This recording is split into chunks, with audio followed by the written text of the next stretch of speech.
A Spaceballs 2 has just been announced. Yes, please. Mel Brooks, the legendary comedy filmmaker and actor, has just announced that there's a sequel coming out to his much-loved Star Wars spoof, Spaceballs. And it's announced that much of the cast are going to be returning, along with some new faces. We've got Kiki Palmer from Nope, and we've got Lewis Pullman from Thunderbolts and Top Gun Maverick, who have joined the cast. We've also got confirmation that Bill Pullman will be reprising his role as Lone Star, and Rick Moranis, he's coming out of retirement to play Dark Helmet once more. As of now, there's no confirmation that Daphne Zuniga is going to be part of the cast. And of course, we won't have Barf in there because the legendary John Candy passed away. But Brooks himself has confirmed to be starring in the movie as well as directing it, and he will be playing Yogurt once more. This bit of news has got me excited, but also a bit concerned. I love me a spoof movie, and I love Mel Brooks, and Spaceballs was a great movie to watch as a kid. It's in dire need of a rewatch, but man, it was good. I remember so many laughs,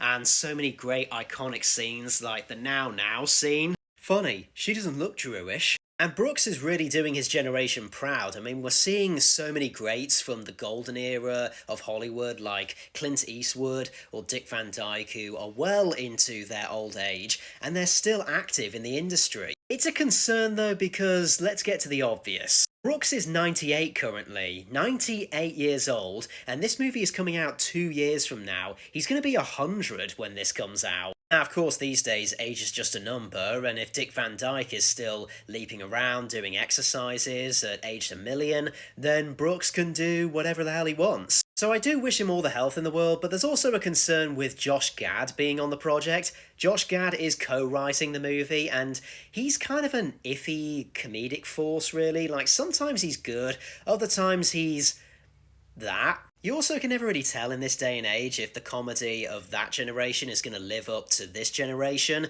if it's going to be too overly CGI, if it's trying to show off the big budget and the star power that they have. Add to that the fact that some jokes back in the day would not have worked these days. I don't know, Spaceballs being in the 80s, there was just a bit of a nice charm to that, a very concise flavour. And also the whole thing of taking the mick out of blockbusters and cinematic universes and franchises, that was rooted in Spaceballs' DNA, but is it going to be a bit dime a dozen these days? But I'm not going to lie, when I saw that announcement video and they did their own version of the Star Wars scrolling, I did get a chuckle out of it. May the Schwartz be with you, Brooks. May these next couple of years be very prosperous, and I really hope this movie is going to be amazing.